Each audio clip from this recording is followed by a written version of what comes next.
Assalamualaikum warahmatullahi wabarakatuh. Waalaikumsalam. Bismillahirrahmanirrahim. Alhamdulillahirabbil alamin wa bihi nasta'in ala umuri dunya waddin. Wassalatu wassalamu ala asyrafil anbiya'i wal mursalin sayyidina Muhammadin wa ala alihi wa sahbihi ajma'in. Subhanaka la ilma lana illa ma 'allamtana innaka antal alimul hakim. ولا حول ولا قوة إلا بالله العلي العظيم. قال رب اشرح لي صدري ويسر لي أمري واحلل عقدة من لساني يفقه قولي. اللهم صل على سيدنا محمد وعلى آله وصحبه ومن اهتدى بهديه وتأدب بأدبه واستنى بسنته ودعا بدعوته إلى يوم الدين. أما بعد.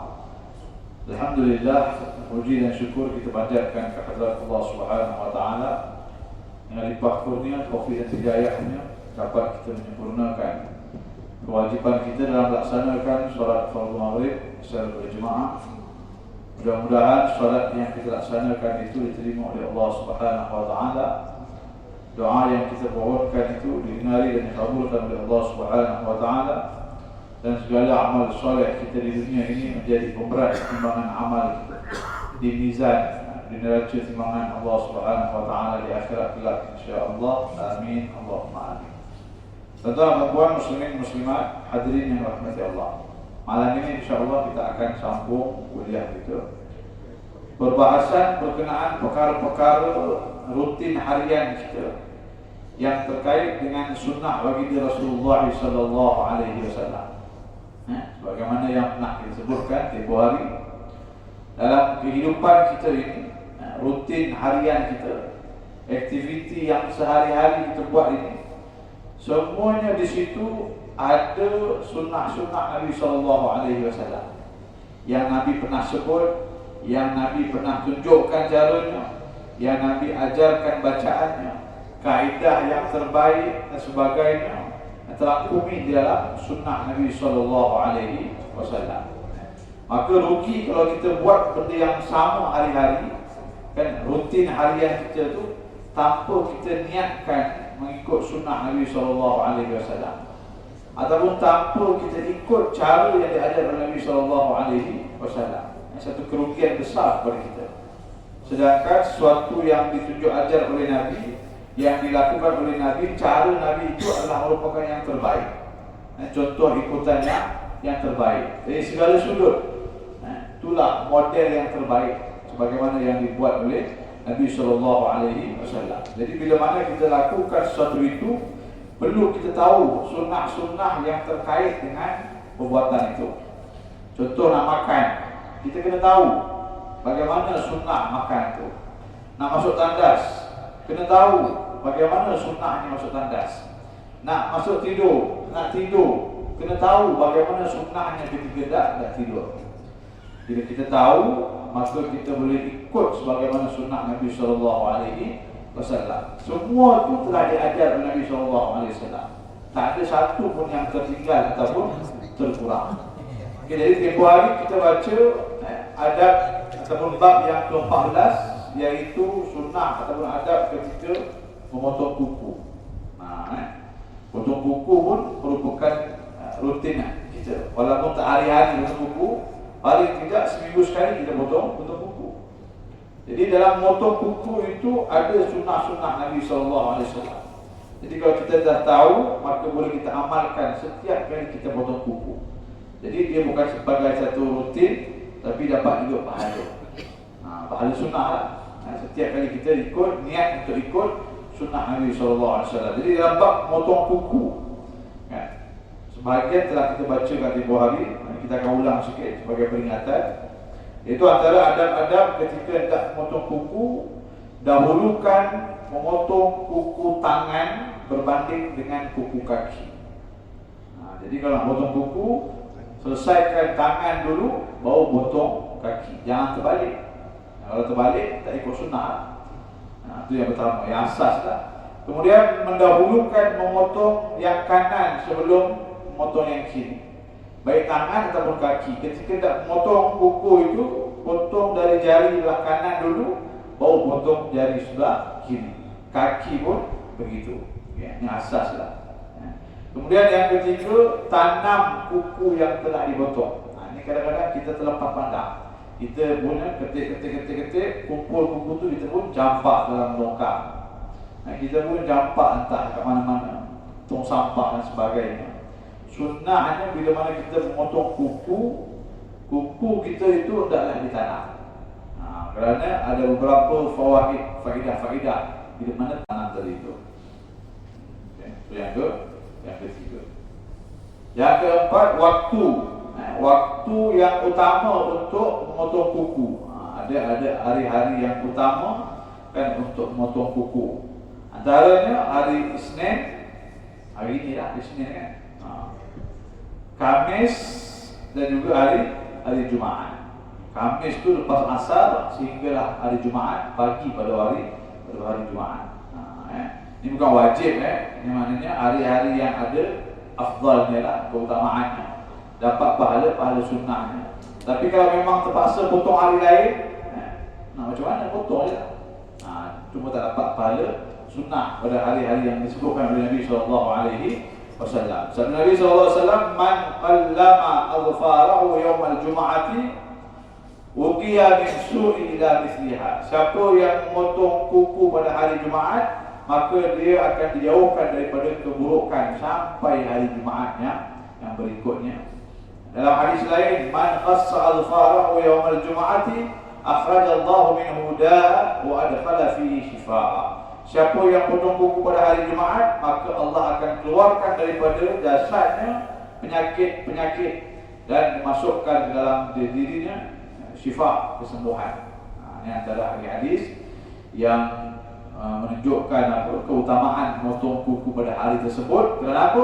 Kerana itu disebut oleh Nabi. Bila Nabi sebut tu maknanya ada kebaikan. Dalam hadis yang lain, man arada an ya'mana min al-faqri wa shikayatil ama wal baras wal junun.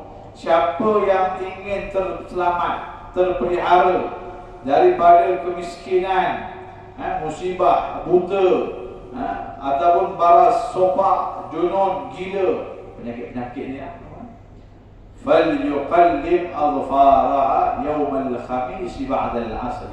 Maka hendaklah dia memotong kukunya pada hari Khamis selepas asar.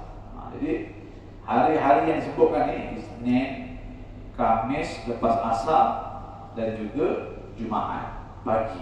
Ini hari-hari yang disebutkan ini semuanya diambil daripada hadis-hadis Nabi SAW. Bila mana Nabi sebutkan tentang kelebihan-kelebihan ataupun kebaikan-kebaikan memotong kuku pada hari tersebut. Jadi 3 hari tersebut adalah hari yang utama, yang afdal, bahkan sunnah kita memotong kuku pada hari tersebut. Ustaz, Kalau hari Isnin waktunya ada yang diminta? Hari Isnin tidak disebutkan waktunya secara khusus, melainkan disebutkan hari Isnin saja. Jadi, tapi nanti ada disebutkan waktu pagi atau malam. Afdalnya potong waktu pagi, maknanya siang lah. Tidak potong kuku pada waktu malam. Kalau hari Isnin itu siang, Isnin. Cuma hari Khamis dan Jumaat itu ada disebutkan secara khusus. Khamis lepas asar sehinggalah, ataupun hari Khamis lepas asar dan juga hari Jumaat pada waktu pagi. Itu ada disebutkan secara khusus dengan waktu. Yang kelima, dianjurkan potong kuku pada siang hari. Maksudnya pagi atau siang hari ataupun petang hari, dan tidak potong kuku pada malam hari kerana ianya dapat mengganggu kesihatan. Jadi kalau tadi Isnin tadi tak pagi, siangnya adalah sampai petang. Tidak memotong kuku pada waktu malam hari. Bila-bila hari pun malam itu dilarang ataupun dielakkan daripada memotong kuku pada waktu malam. Okay. Itu yang kelima. Yang keenam, ketika memotong kuku, maka niat untuk mengikut perintah syariat dan juga sunnah Nabi SAW dan minta dijauhkan daripada gangguan syaitan. Jadi kita potong kuku ni seminggu sekali ni, niat ikut perintah syariat, ikut sunnah Nabi. Jadi potong kuku dapat pahala sunnah. Dan niat juga supaya dijauhkan daripada gangguan syaitan. Sabda Nabi SAW, "Qussu adhafirakum fa inna asy-syaitana yajri ma baina al-lahmi wad-dhufri." Nabi kata apa? Potonglah kuku kamu kerana sungguhnya syaitan berada di antara daging dan kuku. Ini celah-celah ni kan. Kalau panjang sangat antara kuku dan juga daging. Tu Nabi kata syaitan berada di antara itu. Jadi bila kita potong kuku, niatkan juga untuk dijauhkan daripada gangguan syaitan. Yang ketujuh, tidak potong kuku dalam keadaan berhadas besar. Hukumnya makruh. Ini kalau memungkinkan. Kalau kita lelaki mungkin tak ada isu. Kalau kita dalam keadaan hadas besar pun, kita punya tempoh hadas sekejap saja. Kita mandi wajib, selesai hadas besar kita kan. Tapi kalau untuk orang perempuan, mungkin tempoh hadas besar panjang. 7 hari mungkin, paling singkat 3 hari kan. 3 hari, mungkin 7 hari. Mungkin itu disembelih, baru boleh potong. Sunnah, bukan wajib, sunnah. Jadi kalau kita nak korban tahun ni sebelum 1 Zulhijjah, potong pendek semua siap-siap. Sebab nanti 10 hari kita tak akan potong lagi. Mereka nanti lepas hari ke-10, hari raya pertama tu, hari korban tadi tu, itu pun lepas haiwan kita. Bukan bila masjid mula korban. Kan mungkin masjid mula korban haiwan pertama, haiwan orang lain, bukan kita punya. Maka belum lagi masanya. Tunggu sampai haiwan kita yang dikorbankan, lepas tu baru kita sunnah potong kuku ataupun rambut ataupun jambang, janggut dan sebagainya. Jadi untuk orang yang ingin berkorban, maka hukumnya sunnah, kita tidak potong. Kalau potong juga jatuh hukum makruh. Kalau potong juga pada 1 hingga 10 Zulhijjah tadi itu, bagi orang yang ingin melakukan ibadah korban. Itu dalam mazhab kita, begitulah hukumnya. Dalam mazhab Imam Syafi'i. Bahkan ada sebahagian mazhab, sebahagian ulama sehingga menghukumkan haram kalau potong daripada 1 hingga 10 Zulhijjah. Itu lebih tegas lagi ya. Tapi dalam mazhab kita, mazhab Imam Syafi'i, maka hukum jatuh makruh saja. Jadi sunnah, kita tidak potonglah 1 hingga 10 tadi itu. Tidak potong kuku dengan cara menggigit. Ada orang nak cepat, ekspres, gigit aja. Sini macam mesin, rata pula. Boleh gigit rata kuku dia. Tidak potong kuku dengan cara menggigit. Hukumnya makruh kerana boleh menyebabkan kefakiran. Dalam kitab disebutkan wa amma ma yatawa'ada ba'dun nasi bi qat'iha bil asnan. Ada pun tabiat sebahagian manusia yang suka memotong kukunya dengan gigi. Fa innahu makruh, sungguhnya dia adalah makruh, bal rubbama yuritsul faqra, dan boleh menyebabkan mewarisi kemiskinan, kefakiran. Jadi potong kuku menggunakan alat yang wajar untuk digunakan untuk potong kuku. Okey.